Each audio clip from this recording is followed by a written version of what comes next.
क्या बात है राखी, ये तो वही सूट है ना जो तूने और मैंने देखा था। तूने ये बना भी लिया। मुझे भी ये सूट वैसे बहुत ज्यादा अच्छा लग रहा था। अरे हम हैं, हम तो सब कुछ बना ही लेते हैं, कलाकार है भाई मेरी सहेली तो। अच्छा वैसे ये तेरे हाथों में क्या है, मुझे दिखा। वरुण भाई की शादी के लिए मैंने भी इससे ड्रेस को बनाया है, बस तुझे दिखाने के लिए लाई थी कि ये अच्छा भी लग रहा है या फिर नहीं। अरे तो दिखा ना, अभी तक तूने दिखाया क्यों नहीं? अरे वाह, ये तो सच में बहुत प्यारा है, बिल्कुल अप्सराओं जैसा। तू ये पहनेगी, हम दोनों सच में बहुत प्यारे लगेंगे। अरे ओ ख्याली पुलाव की दुकान, चल अगर तेरे सूट पर तुरपाई हो गई हो तो यहाँ आकर मेरी कामों में मदद कर। दिख रहा है लड़के की माँ अकेली लगी हुई है, काम कर रही है, लेकिन ये नहीं हो रहा कि माँ की जरा सी मदद करवा दूं। क्यों सोनल बेटा? अरे आंटी जी, ये तो है ही एक नंबर की कामचोर, सच्ची। इसे तो बस कामों से बचने का मौका चाहिए। यार सोनल, तू तो मेरी दोस्त है ना, फिर तू क्यों माँ का साथ दे रही है? राखी की बात सुनकर वहां बैठी उसकी सहेली और माँ दोनों मुस्कुराने लगी। राखी एक गरीब लड़की थी जिसके भाई की शादी होने वाली थी। राखी अपने भाई की शादी के लिए बहुत ही ज्यादा खुश थी। वो अपने लिए कपड़े सिल रही थी और अच्छी अच्छी बातों से उसने सारे घर का मन लगाया हुआ था। देखते ही देखते ऐसे ही दिन गुजर गए और अब वरुण की शादी हो चुकी थी। राखी की भाभी कामिनी घर के द्वार पर गृह प्रवेश के लिए खड़ी हुई थी और राखी उसका गृह प्रवेश करवा रही थी। अरे वाह, मेरी भाभी आ गई, अब मैं घर में अकेले अकेले बोर नहीं होंगी। हाँ, अब तुझे अपनी तरह ही बोलने वाली एक भाभी भी मिल गई है राखी। चल बेटा, अब ज्यादा देर मत लगा, तेरी भाभी भी थक रही होगी, तू जल्दी से इसका गृह प्रवेश करा दे।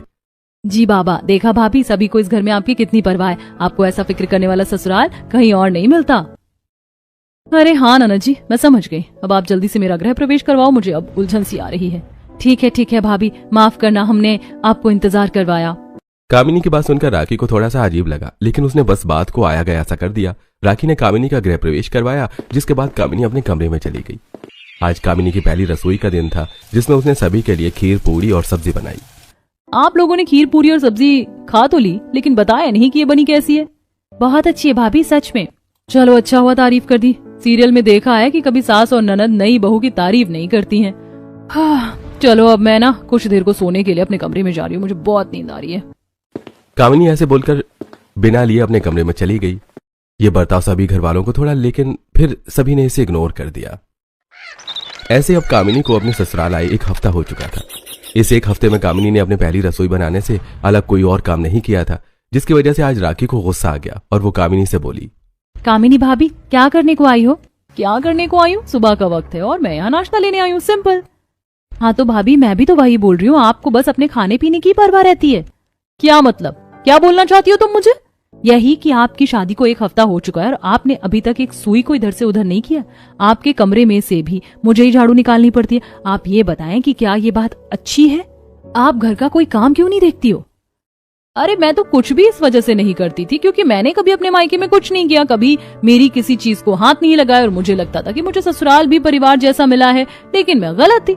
मेरे घर में तो मेरे लिए दिल में एक खेद रखा जाता है। हे भगवान, बस करो भाभी, कौन सी बहुएं ऐसी होती हैं जो घर का कोई काम ना करे और आपको लगता है कि ये अच्छी बात है घर में किसी भी काम को हाथ ना लगाना?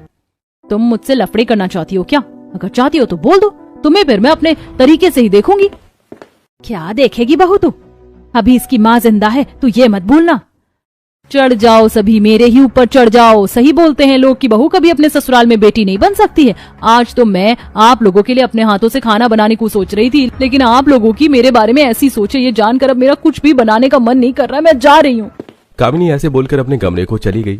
उसको देखने के बाद राखी बोली, सुबह से ना बर्तन दिखाई दिए हैं इस औरत को और ना ही कुछ और कह दो तो बुरा मान लेती है। अब मुझे ही सारा घर का काम करना पड़ेगा। पहले मुझे लगा था कि भाभी आएंगी तो मेरा हाथ बटाने को, मेरा दिल लगाने को एक इंसान हो जाएगा, लेकिन सब कुछ उल्टा ही हो गया। ये तो और एक इंसान मेरे ऊपर बोझ बन गया है। राखी को आज कामिनी के ऊपर बहुत ही ज्यादा गुस्सा आ रहा था। कामिनी घर की बहू होते सोते भी घर का कोई काम नहीं देखती थी। वो बस सारा दिन अपने कमरे में बैठी रहती और सारा घर का काम बेचारी राखी ही किया करती थी। ऐसे ही सिलसिला चल रहा था और कामिनी गर्भवती हो चुकी थी। गर्भावस्था में कामिनी और भी ज्यादा कामचोर हो गई थी और अब उसके काम भी राखी को ही करने पड़ते थे। माँ, मैंने ड्राई फ्रूट वाली सेवई बनाई है, भाभी को बुला दो, अपने कमरे में खुद ही ले जाएंगी। बेटा, वो तो पहले ही किसी काम को नहीं सुनती है और अब तो वो और भी गर्भवती हो गई है तो और नहीं सुनेगी। तू एक काम कर, तू ही उसको ये सेवई कमरे में दे आ। माँ, देखने वाली बात यह है कि घर में एक बहू है, लेकिन फिर भी आपकी बेटी ही नौकरानी बनी रहती है। कोई नहीं, मैं दे आती हूँ। राखी मुंह बनाकर कामिनी के कमरे में उसको सेवई देने को गई, जहाँ कामिनी आराम से बेड पर लेटी हुई फोन में सीरियल देख रही थी। ये लो आपकी ड्राई फ्रूट वाली सेवई। हाँ यही रख दो। और हाँ सुनो राखी, मुझे एक गिलास पानी मिलेगा? हाँ ला दूंगी। ये लो भाभी, पियो पानी। अच्छा भाभी, वैसे आप मुझे एक बात बताओ, मैं आपकी इतनी सेवा कर रही हूँ प्रेगनेंसी में, तो बदले में मुझे क्या मिलेगा? तुम्हें मुझसे क्या चाहिए? और कौन सी बहुत खतरनाक सेवा कर रही हो तुम मेरी, बोलो। भाभी दिन रात तो मैंने आपकी सेवा में एक किए हुए हैं, कम से कम मुझे इतना तो अधिकार दो कि जो बच्चा होगा मैं उसको नाम ही दे पाऊं। नहीं बिल्कुल भी नहीं, मैंने सोचा हुआ है अगर लड़का हुआ तो उसका नाम मैं राजू रखूंगी और लड़की हुई तो रागिनी। समझ आया? और कौन सा तुम मेरी सेवा में दिन रात गुजार रही हो, बोलो। हाँ अरे बस ये सिवाई ही तो तुम मुझे बनाकर देती हो, और इसका सामान भी मेरे मायके से आया है। भाभी सामान की क्या है, वो तो मायके से ले लो या दुकान से, इसको आपके लिए बनाती तो मैं ही हूं ना। अब कभी तो थोड़ा बहुत एहसान मान लिया करो ना। तुम्हें मुझसे अपने एहसान मनवाने? लेकिन किस लिए, क्या चाहती हो? कुछ भी नहीं भाभी, और माफ करना मैंने जो आपसे ऐसी बातें बोली, अगर आपको कुछ बुरा लग गया हो तो। राखी ऐसे बोलते हुए अपने भाभी के कमरे से निकल आई। उसकी भाभी उसे कभी भी अच्छे जवाब नहीं देती थी। बेचारी राखी अपनी भाभी की सेवा में सूख कर कांटा हो गई थी। न उसे दिन का होश था न ही रात का, लेकिन फिर भी कभी उसे कोई अच्छाई नहीं मिलती थी।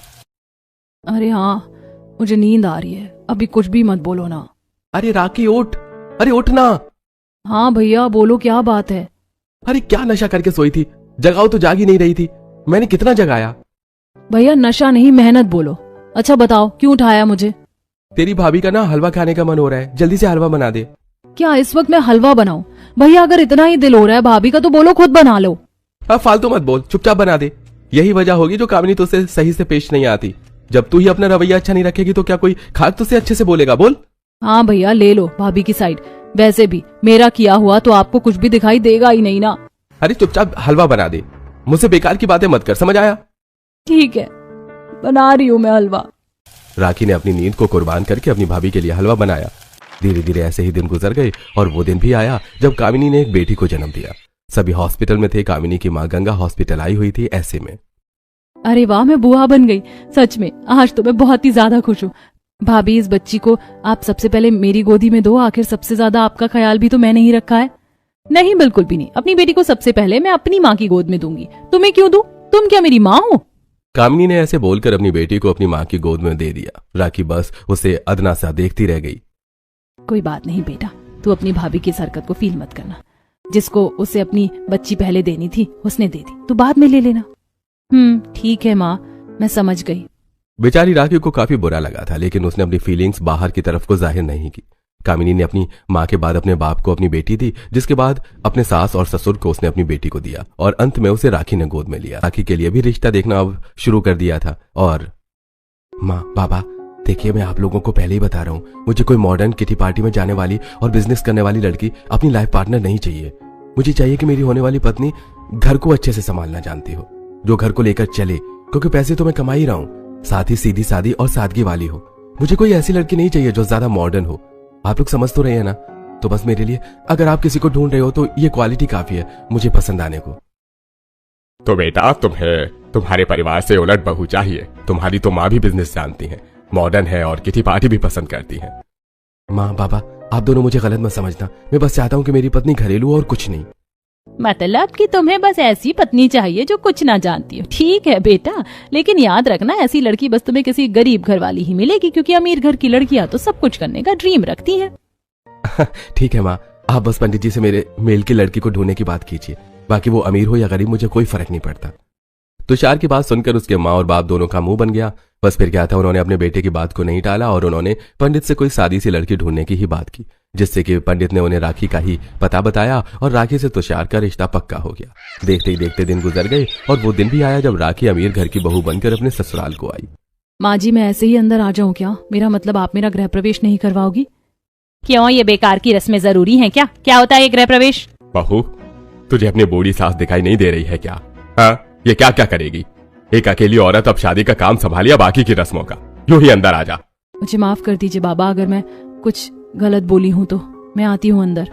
राखी ऐसे बोलकर बिना गृह प्रवेश ही अपने ससुराल वाले घर में आ गई। राखी के ससुराल में उसे सपोर्ट करने को कोई नहीं था। वो अकेली अपने ससुराल को संभालने लगी, लेकिन उसे उसकी सास और ससुर भी पसंद नहीं करते थे। राखी को बस उसका पति ही सपोर्ट करता था। ये लीजिए माँ जी, आपकी और बाबा की चाय। कहाँ रखूं? यहाँ मेरे सर पर रख दे। और कुछ बोलूं क्या? अकल नहीं है तेरे अंदर? यही टेबल है, इसी पर टिकाते, लेकिन नहीं, अकल के पीछे तो लाठी लेकर फिरना है तुझे। माफ कर दो माँ जी। अच्छा, और कपड़े धुले कि नहीं? नहीं, कपड़े नहीं धोए। लो कर लो बात, अभी तक कपड़े ही नहीं धोए। वाह बहू वाह, वैसे बहुत ही अच्छे से संभाल रही है, तो घर को मानना पड़ेगा। जाती हूँ माँ जी। कपड़े धो और फिर बाजार से भी सामान लेकर आना, समझ आया? ये नहीं कि तू काला अक्षर भैंस बराबर बस घर में ही पड़ी रहे। अरे अब जा भी, क्या यही रहेगी? जो बोला है वो कर। जी हाँ बाबा, जा रही हूँ। राखी बेचारी कभी भी किसी से शिकायत नहीं करती थी, लेकिन वो अंदर से अपने ससुराल में भी खुश नहीं थी।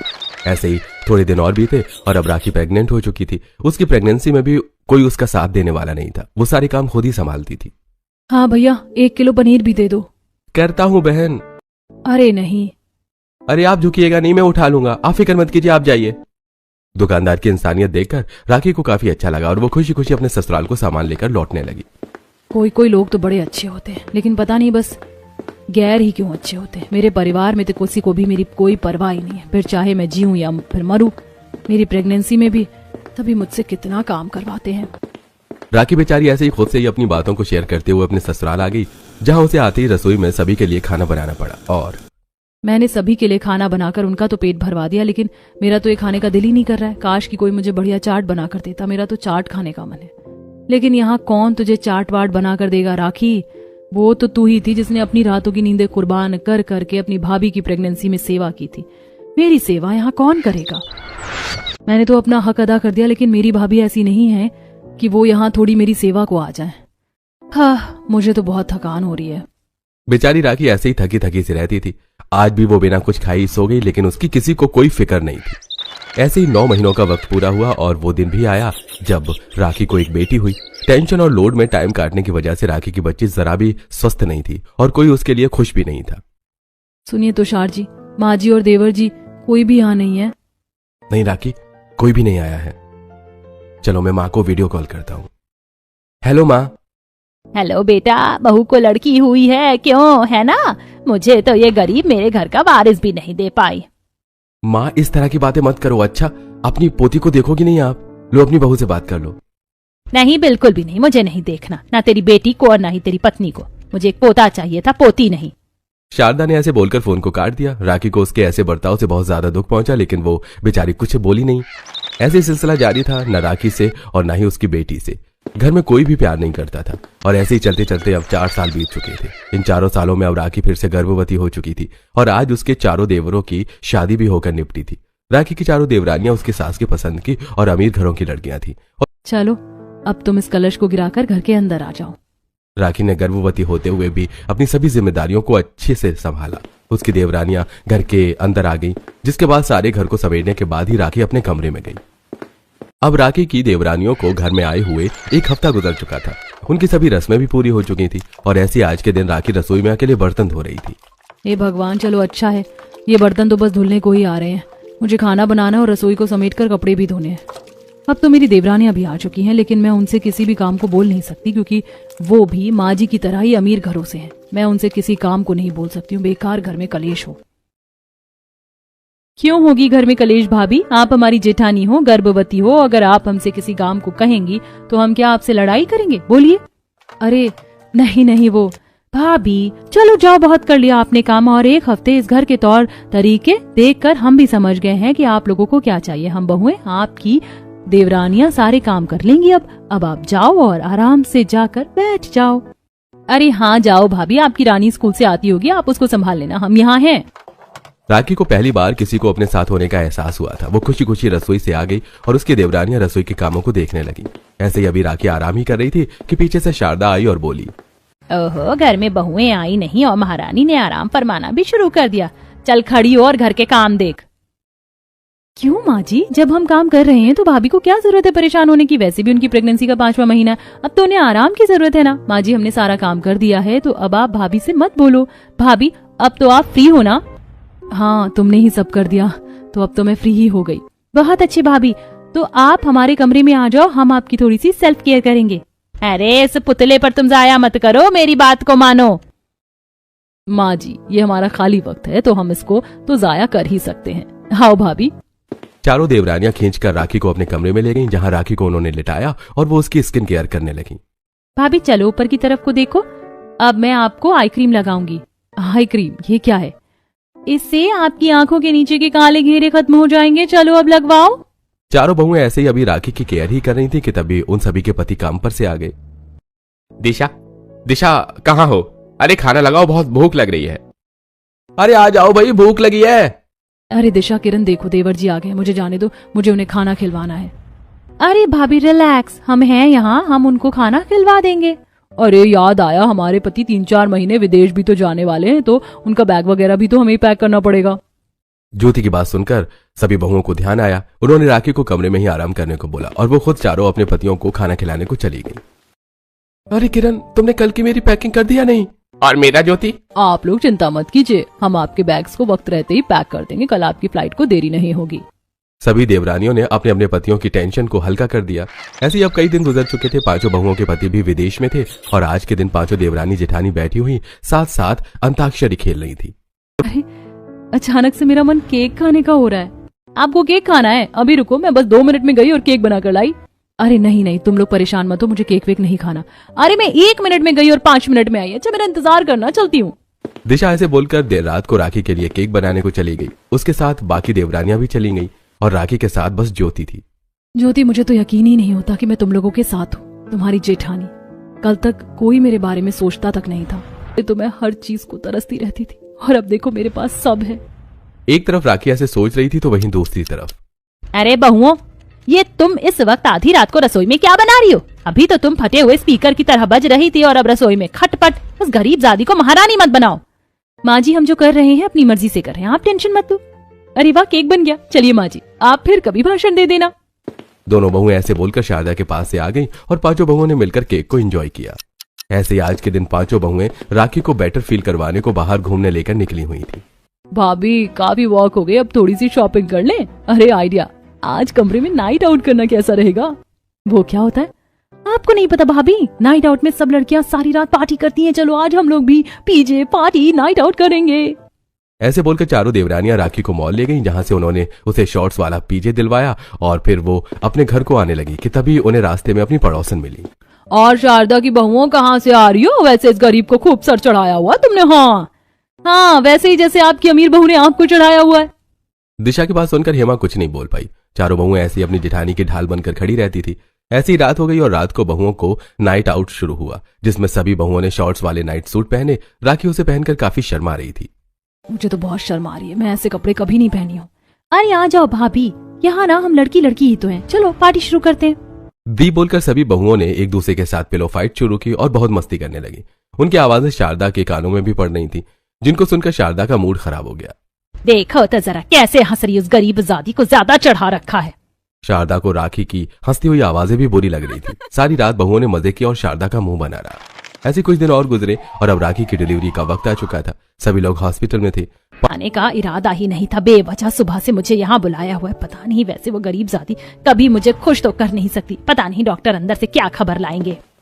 अरे बधाई हो, आपकी बहू को लड़का हुआ है। माँ और बच्चा दोनों स्वस्थ है, तो आप लोग चिंता मत करो। जाइए, आप उनसे अंदर जाकर मिल सकते हैं। शारदा डॉक्टर की बात को सुनकर हैरान रह गई। सभी लोग खुशी खुशी अंदर गए तो राखी अपने गोद में बच्चे को लिए हुए बैठी थी। अरे राखी, बधाई हो, हमें बेटा हुआ है। माँ जी, ये लीजिए, अपने पोते को आप गोद में उठाइए। ले लो माँ जी, आपका ही पोता है। आपने ही तो भाभी को बहू नहीं माना, लेकिन भाभी ने तो आपको माँ माना है ना। माँ जी, अब तो आपको पोता भी मिल गया है, वो भी आपकी सबसे नापसंद बहू से। अब तो आप भाभी को अपना लो ना। दिशा की बातों पर शारदा कुछ भी नहीं बोली, लेकिन उसकी आंखों में पछतावा साफ साफ नजर आ रहा था। घर आई नन्हे मेहमान ने सभी के दिलों को पिघला दिया था। बस फिर क्या था, उसी दिन से शारदा, दिनेश और सभी घर वालों का राखी के साथ रवैया बदल गया। अब सभी राखी से भी अच्छे से बोलते थे, जिससे कि अब राखी भी खुश रहती थी और अब सब कुछ ठीक हो चुका था।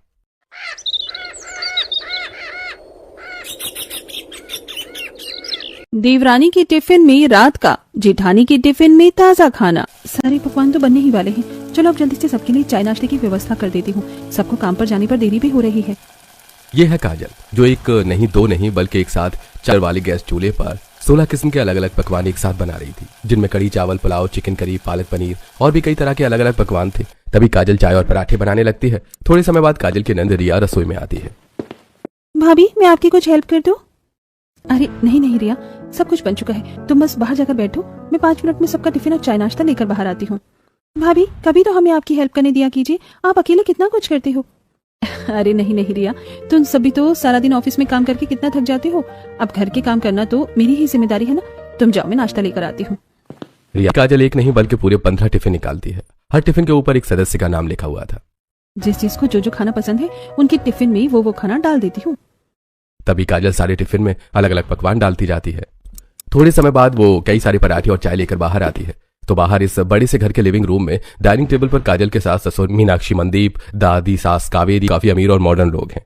तभी काजल इन सभी के लिए चाय और पराठे डाइनिंग टेबल पर लाकर रखती है और सब चाय नाश्ता करने लगते हैं। वैसे मानना पड़ेगा दीदी, आपकी काजल बहू है बड़ी संस्कारी।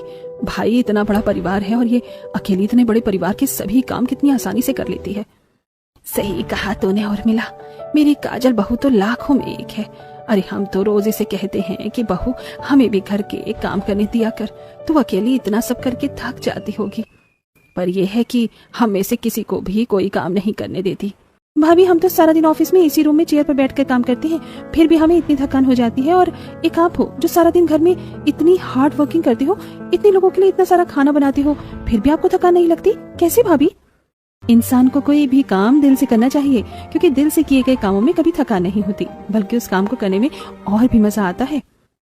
ये होती है असल संस्कारी बहू। सच में हम बड़े भाग्यशाली हैं कि हमें तुम जैसी प्यारी बहू मिली। थोड़े समय बाद सबका चाय नाश्ता हो जाता है। तभी काजल रसोई में आती है और वहां से 2 बड़े थैले भरकर टिफिन लेकर बाहर आती है। और जिस जिसका नाम टिफिन पर लिखा था, काजल उन सभी को टिफिन देती जाती है। भाभी, आपके हाथ के बने ताजे और स्वादिष्ट खाने को खाकर तो हमारी सारी थकान दूर हो जाती है। हम सबका इतना ख्याल रखने के लिए आपका बहुत बहुत धन्यवाद भाभी। तभी काजल का पति और सारे देवर अपने काम पर चले जाते हैं। काजल सबको रोज टिफिन में ताजा और स्वादिष्ट खाना देती है। तभी सब टिफिन लेकर वहां से चले जाते हैं। थोड़े समय बाद मीनाक्षी और सब घर में सोफे पर बैठे थे और काजल घर की सफाई कर रही थी। काजल बहू, मैं सफाई कर देती हूँ, तू बाकी दूसरे काम कर ले। तू अकेली कितना कुछ करेगी। नहीं नहीं माँ जी, मैं कर लूंगी, आप आराम कीजिए। मुझे लगता है अब आपको रमेश की भी शादी करवा देनी चाहिए। अगर इस घर में दूसरी बहू आ जाएगी तो काजल बहू को भी थोड़ा सहारा मिल जाएगा। हाँ, मेरे मन में भी कब से यही विचार है कि अब समय आ चुका है बाकी बच्चों की शादियां करवाने का। दोपहर का खाना तो कम ही बनाना रहता है, क्योंकि बाकी सब तो अपने काम पर रहते हैं। थोड़े समय बाद खाना बनकर तैयार हो जाता है और सब मजे से खाना खाने लगते हैं। काजल बहुत ही स्वादिष्ट खाना बनाती थी और एक समय में एक नहीं बल्कि कई सारे पकवान बनाती थी। रात का समय, सबके घर आने के बाद काजल 10 किस्म के अलग अलग पकवान बनाती है और सब साथ बैठकर काजल के बनाए खाने को खाने लगते हैं। दिन मीनाक्षी और सब रमेश की शादी एक सुंदर गोरी लड़की निशा के साथ करवा देते हैं। रात का समय। निशा बहू, अब तुम भी इस घर की बहू बन चुकी हो। कल सवेरे जल्दी उठकर तुम अपनी जेठानी के सारे कामों को अच्छे से समझ लो। उसके बाद दूसरे दिन से तुम्हें भी अपनी जेठानी की तरह घर के सारे काम करने होंगे। जी माँ जी। निशा एक अमीर परिवार की मॉडर्न लड़की है। अगले दिन सवेरे के 6 बजे निशा मॉडर्न कपड़े पहनकर कमरे से बाहर रसोई में आती है। वहाँ काजल रसोई में खाने की व्यवस्था कर रही थी। अब एक साथ इतने सारे पकवान बनते देखकर निशा के होश उड़ जाते हैं। जेठानी जी, इतने सारे पकवान, वो भी एक साथ? क्या घर में कोई मेहमान आ रहे हैं क्या? अरे नहीं नहीं निशा, इतना तक खाना तो मैं रोज सवेरे बनाती हूँ, सबको टिफिन देना होता है ना। क्या इतना सारा? अरे बाप रे, तुम ही सबके टिफिन के लिए इतना ही खाना बनाना होगा? अरे बाप रे, इतनी सवेरे उठकर इतना सारा खाना बनाना होगा मुझे? नहीं बाबा नहीं, मुझसे इतना हार्ड काम नहीं हो पाएगा। तभी काजल सबके लिए चाय पराठे बनाने लगती है। अरे क्या आदत हो जाएगी, मेरी तो हालत ही खराब हो जाएगी इतना खाना बना बना कर। आपकी जानकारी के लिए बता दें कि निशा एक आलसी किस्म की लड़की है, जिसे काम करना तो बिल्कुल भी पसंद नहीं है। थोड़े समय बाद दोनों चाय नाश्ता लेकर बाहर आते हैं और फिर काजल सबको टिफिन देती है। उसके बाद काजल घर की सफाई और बाकी काम ये सब करती है और निशा उसके सारे कामों को देखती जाती है। दोपहर का समय, दोनों रसोई में थे और काजल अलग अलग किस्म के पकवान बनाती है। बाप रे, इस घर में तो कितने सारे काम रहते हैं यार। जेठानी जी को तो 1 मिनट की भी फुर्सत नहीं है। अगर मैं इतने काम करने लगूंगी तो मेरी तो जान ही निकल जाएगी। जेठानी जी एक बात बताइए, ये मासी सास और उनके पति यहाँ क्यों रहते हैं? क्या उनके कोई बच्चे नहीं हैं क्या? हाँ, उनके 2 बेटे और 2 बहुएं हैं, पर वो विदेश में रहते हैं, वहाँ वो नौकरी करते हैं ना। अब मासी सास तो विदेश जाना पसंद नहीं करती, इसलिए माँ जी ने उन दोनों को यहाँ रहने के लिए बुला लिया है। अब इसी तरह रात हो जाती है। सब खाना खाने के बाद घर के लिविंग रूम में बैठे थे। मैंने तो कोई काम भी नहीं किया, बस काम होती देखा है, फिर भी मुझे इतनी थकान लग रही है। यार, ये जेठानी जी किस मिट्टी की बनी हुई है? इतने काम करने के बाद भी इनके चेहरे पर जरा भी थकान महसूस नहीं हो रही। टिफिन काजल बहू बनाएगी और एक दिन निशा बहू, और रोज दोपहर के खाने की व्यवस्था काजल बहू करेगी और रोज रात के खाने की व्यवस्था निशा बहू करेगी। ठीक है माँ जी। अरे बाप रे, सबसे हार्ड काम तो मुझे ही मिल गए। रात में भी ज्यादा खाना बनता है और सवेरे में टिफिन के लिए भी। अगले दिन सवेरे काजल रसोई में आकर रोज की तरह सबके लिए टिफिन बनाने लगती है। थोड़े समय बाद काजल और निशा दोनों घर की सफाई और बाकी काम करने लगते हैं। दोपहर अकेली रसोई में खाने की व्यवस्था करने के लिए जाती है। अरे बाप रे, माँ जी ने तो मुझे 36 किस्म के पकवान बनाने के लिए कह दिए हैं। ये घर है या जेल खाना यार। निशा को भी खाना बनाना आता था, पर वो काम में आलसी थी। अब वो कई सारे पकवान बनाने लगती है, जैसे सब्जी, चावल, बिरयानी, रोटी, पराठे, ये सब। कल सवेरे टिफिन बनाने की जिम्मेदारी तो मुझ पर है, और इतनी सवेरे उठकर तो मुझसे इतने सारे पकवान नहीं बन पाएंगे। एक काम करती हूँ, सबके टिफिन का खाना अभी से बनाकर रख देती हूँ, और कल सवेरे उसी खाने को गर्म करके सबको टिफिन में पैक करके दे दूंगी। हाँ, ये सही रहेगा। सवेरे मुझे खाना बनाने की मेहनत ही नहीं करनी पड़ेगी। अरे बाप रे, इतना सारा खाना बना बनाकर तो हालत खराब हो गई मेरी। चलो अब इस बाकी के खाने को किसी बड़े बर्तन में स्टोर करके रख देती हूँ। इस खाने पर किसी की नजर नहीं पड़नी चाहिए, वरना सब कहेंगे कि मैंने सबको टिफिन में रात का बना बासी खाना दे दिया था। तभी निशा कई सारा खाना 3 बर्तनों में स्टोर करके फ्रिज में रख देती है। कल सवेरे तक की तो बात है, रात में कौन आएगा रसोई में। कल सवेरे जल्दी आकर इस खाने को गर्म कर दूंगी। थोड़े समय बाद सब डाइनिंग टेबल पर बैठकर खाना खा रहे थे। निशा भाभी, आप भी कितनी बढ़िया स्वादिष्ट खाना बनाती हो। आप तो बिल्कुल काजल भाभी की बहन निकली। हाँ, काजल बहू भी ऐसा ही स्वादिष्ट खाना बनाती है। नाश्ता और टिफिन बनाने की जिम्मेदारी निशा की थी। तभी वो दौड़ते हुए रसोई में आती है। जल्दी खाना निकालकर उसे गर्म करना शुरू कर दे निशा, अगर किसी ने देख लिया ना तो सब गड़बड़ हो जाएगी। तभी निशा फ्रिज से सारा खाना निकालकर उसे गर्म करती है। एक काम करती हूँ, इसमें थोड़ा नमक मिर्च मसाला और ऐड कर देती हूँ, ताकि किसी को पता ना चले कि ये कल रात का बासी खाना है। निशा उस खाने में थोड़ा और मिर्च मसाला ऐड कर देती है। थोड़े समय बाद वो सारे टिफिन में सारे पकवान डाल देती है। ओहो, क्या बात है निशा, तुम तो काजल भाभी से भी ज्यादा फास्ट निकली। इतनी जल्दी तुमने हम सबके लिए टिफिन बना दिया। मुझे हर काम स्पीडली करने की आदत है। ये तो बड़ी अच्छी बात है निशा, तुम तो काम में सच में काफी तेज हो। तभी निशा एक एक करके सबको टिफिन देती जाती है। अब टिफिन में खाना गर्म था। खाना तो काफी गर्म है, लगता है बहुत ही स्वादिष्ट खाना बनाया है निशा भाभी ने। चलो अच्छा है, अब हर दिन हमें 4 हाथों के बने अलग अलग स्वादिष्ट पकवान खाने को मिलेंगे। थोड़े समय बाद सब टिफिन लेकर वहां से चले जाते हैं। रोहन के स्टाफ के लोग भी काजल के बनाए स्वादिष्ट पकवान के दीवाने थे। तभी सब खाने के लिए बैठते हैं। अब जैसे रोहन, रमेश, सुरेश, महेश अपने अपने टिफिन खोलते हैं तो उनके टिफिन से काफी गंदी बदबू आने लगती है। उनके टिफिन के अंदर की सब्जी, चावल, रोटियां ये सब बासी हो चुके थे और काफी पानीदार, बदबूदार भी। अरे छी यार, तुम्हारे टिफिन के अंदर से तो कितनी गंदी बदबू आ रही है। अरे ये खाना तो खराब हो चुका है भाई। ये खाना तो निशा ने सवेरे बनाया ना, फिर ये इतनी जल्दी बासी कैसे हो गया। अरे ये खाना तो खाया ही नहीं जाएगा। अरे कोई बात नहीं, हमारे टिफिन से खाना खा लो, होता है कभी कभी ऐसा। नहीं दीपक यार, हमने कैंटीन में जाकर खा लेते हैं। चलो रमेश, सुरेश। निशा, तुमने हमें टिफिन में बासी खाना क्यों दिया था। ये सुनकर सबके होश उड़ जाते हैं। क्या बासी खाना? हाँ माँ, और वो भी इतना बदबूदार था कि उस खाने को खाने का जरा भी मन नहीं कर रहा था। निशा, ये सब क्या है? हम सबको आज बाहर का खाना खाना पड़ा। पर जेठ जी, मैंने तो अच्छा ही खाना बनाया था और सवेरे ताजा ही बनाया था। ताजा बनाया था तो फिर बासी कैसे हो गया था निशा बहू? सवेरे का खाना इतनी जल्दी बासी नहीं होता। हो सकता है माँ जी, गर्मी का मौसम है ना, तो अक्सर इन दिनों में खाना जल्दी बासी हो जाता है। गर्मी का मौसम है ना, तो कभी कभी हो जाता है ऐसा। अगले दिन काजल सबके लिए टिफिन बनाती है। दोपहर के समय रोहन सब ऑफिस में अपने टिफिन खा रहे थे। आज तो काजल ने क्या स्वादिष्ट पालक पनीर बनाई है। कड़ी चावल भी बहुत स्वादिष्ट बनाए है भाभी ने। रात का समय निशा रसोई में फिर से कई सारा खाना बना देती है। कल तो सबको खाना बासी लग रहा था और बदबू भी आ रही थी खाने में। एक काम करती हूँ, खाने में खुशबू वाली दवाई मिला देती हूँ ताकि किसी को खाने से बदबू ना आए। अगले दिन सवेरे निशा जल्दी रसोई में आकर ऊपर से उन बर्तनों को निकालती है तो एक सब्जी के बर्तन में मरी हुई छिपकली पड़ी थी।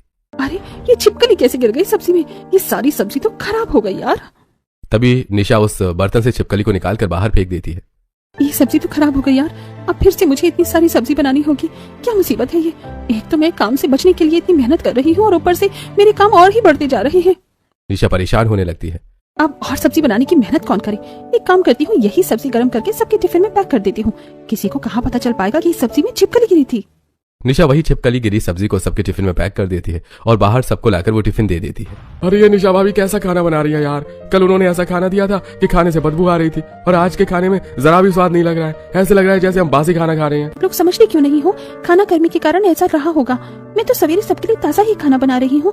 अब जेठानी जी और मेरे बनाए खाने में थोड़ा तो अंतर होगा ना। अरे तुम लोग बहस मत करो, अक्सर गर्मी के मौसम में ऐसी परेशानियां होती हैं। एक काम करो रोहन बेटा, तुम अपने लिए नए टिफिन लेकर आओ। तुम्हारे टिफिन पुराने हो चुके हैं ना, तो इस वजह से भी शायद टिफिन में खाना ताजा नहीं रह पा रहा होगा। ठीक है माँ, कल ऑफिस से आते समय मैं सबके लिए नई टिफिन लेकर आऊंगा। कल जेठानी जी का ही खाना सबको खराब लगने लगे तो फिर कोई मेरे खाने को नोटिस नहीं करेगा। हाँ, ये सही रहेगा। कल टिफिन बनाने की बारी जेठानी जी की है ना, अब मैं उनके बनाए खाने को ही खराब कर दूंगी ताकि सबको यकीन हो जाए कि खाना सच में गर्मी के कारण बासी हो रहा है। अगले दिन सवेरे काजल रसोई में सबके लिए टिफिन बना रही थी। थोड़े समय बाद सारा खाना बनकर तैयार हो जाता है। टिफिन भी रेडी हो गई और चाय नाश्ते की व्यवस्था भी हो गई है। अब जाकर इनकी शर्ट निकाल देती हूँ।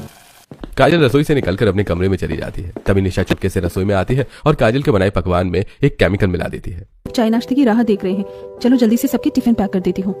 काजल सबके टिफिन पैक करके बाहर ले आती है और सब चाय नाश्ता करने के बाद अपने अपने टिफिन लेकर अपने काम पर चले जाते हैं।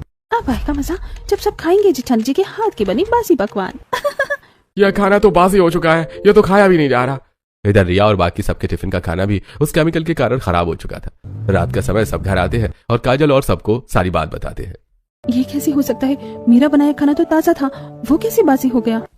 हम भी वही सोच रहे हैं भाभी कि आपके बनाए पकवान तो हमेशा गर्मा गर्म ताजे रहते हैं, फिर आज अचानक आपके बनाए पकवान बासी कैसे हो गए? देखा आप सबने, आप सब तो मुझे ही बुरा भला कह रहे थे। अरे गर्मी का मौसम है इसलिए खाना बासी हो जाता है। हाँ सही कहा निशा ने। मैं एक काम करता हूँ, अभी जाकर सबके लिए नई टिफिन लेकर आता हूँ। क्या है ना, नई टिफिन में खाना जल्दी बासी नहीं होगा। तभी रोहन टिफिन लाने के लिए बाहर चला जाता है। इधर निशा रसोई में खाने की व्यवस्था करने आती है। थैंक गॉड कि मेरे केमिकल की वजह से जेठानी जी के बनाए सारे पकवान बासी और खराब हो गए थे। अब कोई भी मेरे बासी खाने को नोटिस नहीं करेगा। तभी निशा फिर से कई सारा खाना बनाती है और आधा खाना वो कल सबके टिफिन के लिए 2 बड़े बर्तन में डालकर उन बर्तनों को रसोई के ऊपर छज्जे पर रख देती है। अब कल सवेरे भी मैं आराम से उठूंगी और रसोई में आकर सारा खाना गर्म करके सबको टिफिन में पैक करके दे दूंगी। अगले दिन सवेरे के 6 बजे काजल और मीनाक्षी दोनों रसोई में आते हैं। काजल बहू रसोई में देख ले कि किन किन चीजों की कमी है। तभी काजल रसोई में सभी चीजें देखने लगती है। तभी उसकी नजर छज्जे पर रखे उन 2 बर्तनों पर पड़ती है। ये बर्तन ऊपर किसने रखे? देख जरा बहू क्या रखा है इसमें। तभी काजल दोनों बर्तन नीचे उतारती है तो उन दोनों बर्तनों में निशा के बनाए पकवान थे और उन सब्जी, चावल और रोटियों में 3 छिपकलियां मरी पड़ी हुई थी। ये देखकर काजल और मीनाक्षी के होश उड़ जाते हैं। अरे इस खाने में छिपकलियां कैसे गिर गईं? ये खाना यहाँ ऊपर किसने रखा होगा? माँ जी कहीं ऐसा तो नहीं कि ये खाना निशा ने रखा हो? मुझे तो लगता है वो रोज रात को खाना बनाकर सवेरे वही खाना सबको टिफिन में पैक करके देती होगी, तभी तो उसके बनाए पकवान सबको बासी लगते हैं। क्या वो निशा बहू मेरे बच्चों की सेहत के साथ ऐसा खतरनाक खिलवाड़ कर रही है? वो रोज सबको बासी खाना टिफिन में पैक करके दे देती है, मैं उसे छोड़ूंगी नहीं। माँ जी मेरी बात तो सुनिए। काजल मीनाक्षी को कुछ कहने लगती है। तभी काजल वो खाने के बर्तन वापस ऊपर रख देती है और दोनों रसोई से बाहर चली जाती है। थोड़े समय बाद निशा रसोई में आती है। चलो अब जल्दी से खाना गर्म करके सबके टिफिन में पैक कर देती हूँ। तभी निशा ऊपर से दोनों खाने के बर्तन निकालती है तो उस बर्तन के अंदर खाने में छिपकलियां पड़ी हुई। अरे यार आज भी खाने में छिपकलियां गिर गई। चलो इन्हें निकाल कर फेंक देती हूँ और यही खाना गर्म करके टिफिन में पैक कर देती हूँ। और सारे टिफिन लेकर बाहर आती है। निशा बहू इतनी जल्दी बना लिया तूने टिफिन? जी माँ जी। निशा तुमने अभी ताजा खाना ही बनाकर टिफिन में पैक किया है ना? हाँ जी ठानी जी मैंने अभी ही बनाया है सारा खाना। काजल बहू हमने रसोई में जो मोबाइल में वीडियो रिकॉर्डिंग ऑन करके रखा है, जरा वो मोबाइल लेकर आना। अभी पता चल जाएगा कि निशा बहू ने खाना अभी बनाया है या रात का बना खाना ही टिफिन में पैक करके दे दिया। यह सुनकर निशा के पैरों तले जमीन खिसक जाती है। मीनाक्षी उस मोबाइल में निशा और सबको निशा का वीडियो दिखाती है जिससे निशा छज्जे पर कल रात का छिपकली का गिरा खाना गर्म करके सबके टिफिन में पैक कर रही थी। ये देखकर सबकी आंखें फटी की फटी रह जाती हैं। ये सब क्या है निशा? तुम हमें छिपकली गिरा खाना टिफिन में दे रही थी? ये खाना तो जहरीला हो चुका है, अगर हम इस खाने को खा लेते तो हमारे साथ पता नहीं क्या हो जाता। बता निशा बहू क्यों किया तूने ऐसा? क्यों तो मेरे बच्चों की सेहत के साथ ऐसा खिलवाड़ कर रही थी? ये सुनकर निशा रोने लगती है। निशा हमारे पति, हमारे देवर जी, हमारी ननद, ये सब हमारी खातिर रात दिन कंपनी में काम करके हमारे लिए पैसे कमाते हैं ताकि हम सब अच्छे से अपना जीवन बिता सके, और तुम इन सबकी सेहत के साथ ऐसा खतरनाक खिलवाड़ कर रही थी। क्यों निशा? मुझे माफ कर दीजिए, मुझसे सवेरे जल्दी उठने की आदत नहीं है, इसलिए मैं रोज रात को ही सबके लिए टिफिन का खाना बना देती थी। ये सुनकर निशा के होश उड़ जाते हैं और वो रमेश के कदमों में गिर जाती है। ऐसा मत कहिए रमेश जी, मेरा जीवन बर्बाद हो जाएगा। मैं वचन देती हूँ कि मैं आज के बाद ऐसा कभी नहीं करूंगी। तुम्हारा जीवन बर्बाद हो जाएगा, इस बात की तुम्हें चिंता है, और अगर हमें कुछ हो जाता तो? मैं कसम खाकर कहती हूँ कि मैं आज के बाद ऐसा कभी नहीं करूंगी। निशा सबसे रो रोकर और हाथ जोड़कर माफी मांगती है। माँ जी, देवर जी, हमें निशा को माफ कर देना चाहिए, इसे इसकी गलती का एहसास हो चुका है। ठीक है भाभी, आपके कहने पर मैं इसे माफ कर रहा हूँ, पर निशा आज से हम सबके लिए टिफिन नहीं बनाएगी। ये दिन में दोनों समय का खाना बनाएगी और भाभी केवल हमारे सवेरे हमारा टिफिन बनाएंगी और कुछ नहीं करेंगी। तभी सब निशा को माफ कर देते हैं। उसके बाद काजल ही रोज सवेरे सबके लिए टिफिन में ताजा और स्वादिष्ट खाना बनाती है और निशा दोपहर और रात के खाने की व्यवस्था करती है, जिसके बाद दोनों बहुएं खुशी खुशी अपना काम करके अपने ससुराल वालों के साथ अपना जीवन बिताने लगती।